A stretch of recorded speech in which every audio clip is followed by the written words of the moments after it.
So, tell me guys, what do you know about the urinary system? The urinary tract begins at the kidneys, which looks like a two bean-shaped things.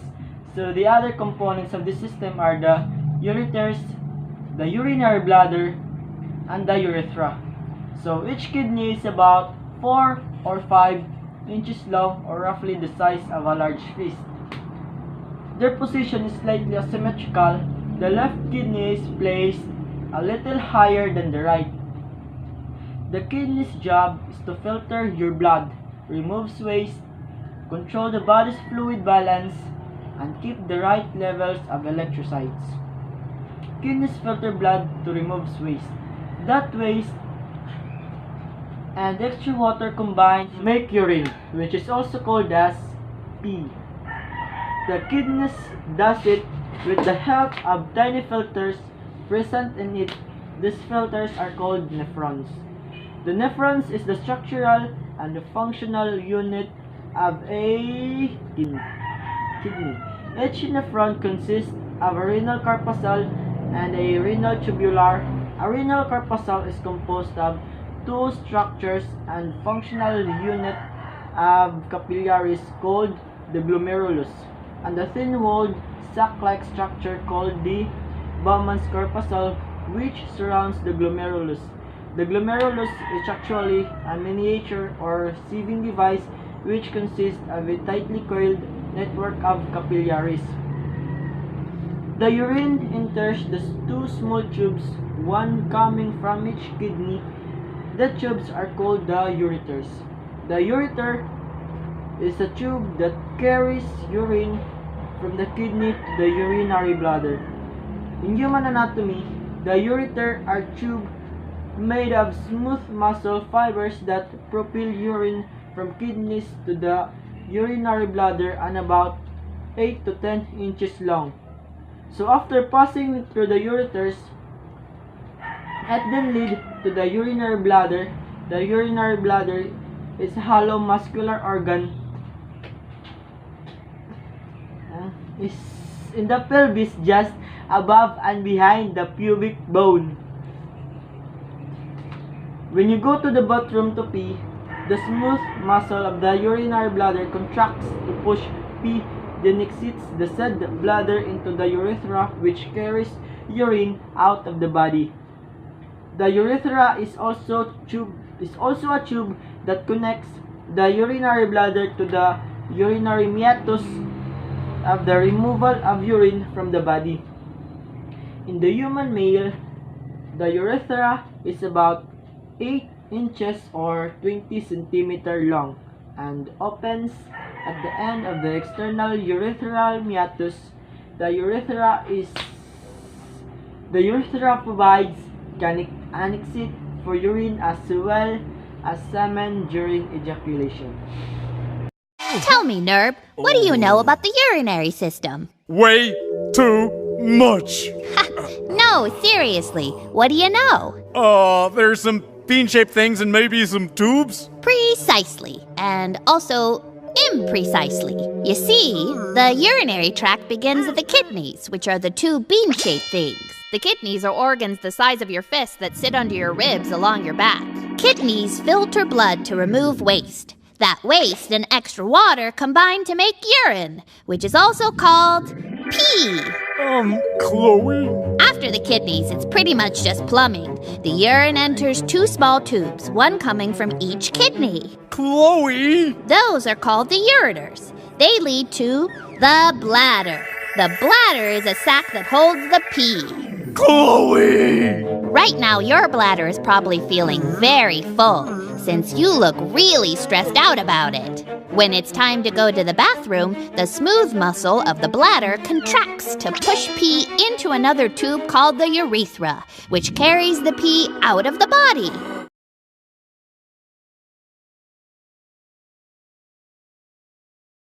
Let's discuss now the anatomy and physiology of the male reproductive system. So let's begin by simply identifying structures that are important in the male reproductive system. These include the vas deferens, which is also called as the ductus deferens, the penis, the testes, the scrotum, the bulbourethral gland, the prostate gland, and finally the seminal vesicle. In a guy who has reached sexual maturity, the two oval-shaped testicles or testes make and store millions of tiny sperm cells. The testicles are also part of the endocrine system because they make hormones including testosterone. So, testosterone is a major part of puberty in guys. As a guy makes his way through puberty, his testicles produce more and more of it. Testosterone is the hormone that causes boys to develop deeper voices, bigger muscles, and body and facial hair. It also stimulates the production of sperm. Alongside, the testicles are the epididymis and the vas deferens which transport sperm. The epididymis and the testicles hang in a pouch-like structure outside the pelvis called the scrotum. This bag of skin helps to regulate the temperature of testicles, which need to be kept cooler than body temperature to produce sperm. The scrotum changes size to maintain the right temperature when the body is cold. The scrotum shrinks and becomes tighter to hold in body heat. When it's warm, it gets larger and floppier to get rid of extra heat. This happens without a guy ever having to think about it. The brain and nervous system give the scrotum the cue to change size. The accessory glands, including the seminal vesicles and the prostate glands, provide fluids that lubricate the duct system and nourish the sperm. The urethra is the channel that carries the sperm to the outside of the body through the penis. The urethra is also part of the urinary system because it is also the channel through which pee passes as it leaves the bladder and exits the body. The penis is actually made up of two parts, the shaft and the glans. The shaft is the main part of the penis and the glans is the tip and sometimes called the head. At the end of the glans is a small sheath or opening which is where semen and pee exit the body through the urethra. The inside of the penis is made of a spongy tissue that can expand and contract. So, how does the male reproductive system work?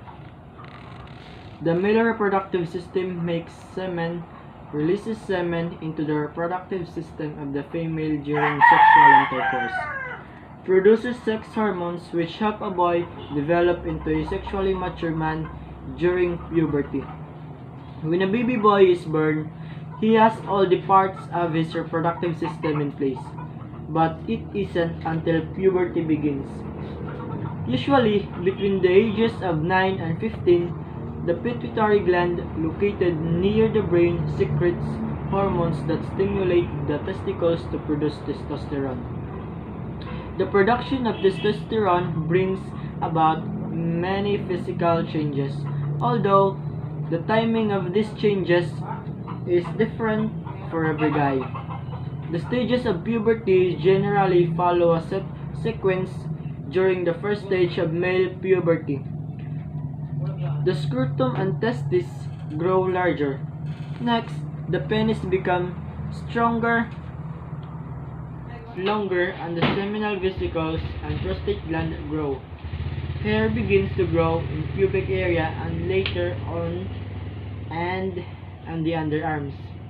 During this time, the voice also deepens. Guys also have a growth spurt during puberty as they reach their adult height and weight. What does sperm do? A male who has reached puberty will produce millions of sperm cells every day. Each sperm is extremely small only 1 out of 600 of an inch sperm develop in the testicles within a system of tiny tubes called the seminiferous tubules. At birth, these tubules contain simple round cells. During puberty, testosterone and other hormones cause these cells to transform into sperm cells. These cells divide and change until they have a head and a short tail, like tadpoles. Epididymis, where they complete their development, the sperm then move to the vas deferens or sperm duct. The seminal vesicles and prostate gland make a whitish fluid called seminal fluid, which mixes with sperm to form semen when a male is sexually stimulated. The penis, which usually hangs limp, becomes hard when a male is sexually excited. Tissues in the penis fill with blood and it becomes stiff and erect. The rigidity of the erect penis makes it easier to insert into the female's vagina during sex. When the erect penis is stimulated, muscles around the reproductive organs contract and force the semen through the duct system and urethra. Semen is pushed out of the male's body through his urethra. This process is called the ejaculation. Each time a guy ejaculates, it can contain up to 500 million sperm.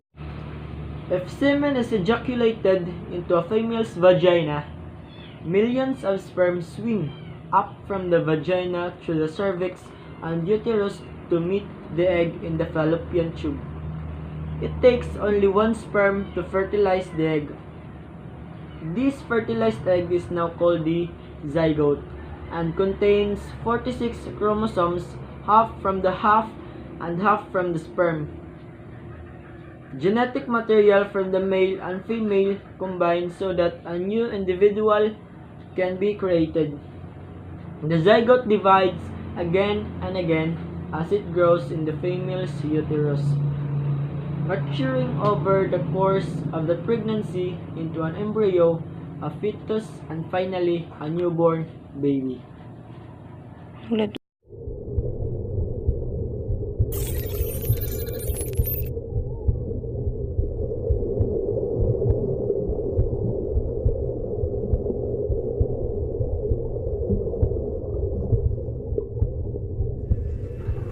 About 250 million spermatozoa have been sent to the mother's womb at a time.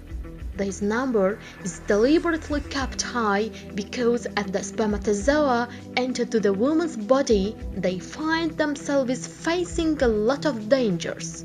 There is a solid acid environment in the woman's reproductive organ that prevents the bacteria. This acid environment has baneful effect for spermatozoa. In a few minutes, the walls of the womb are covered with millions of dead spermatozoa.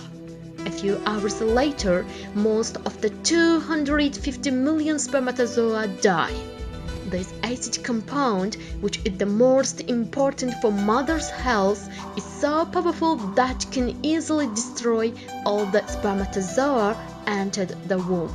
In that event, the fertilization couldn't take place and the human population would come to an end.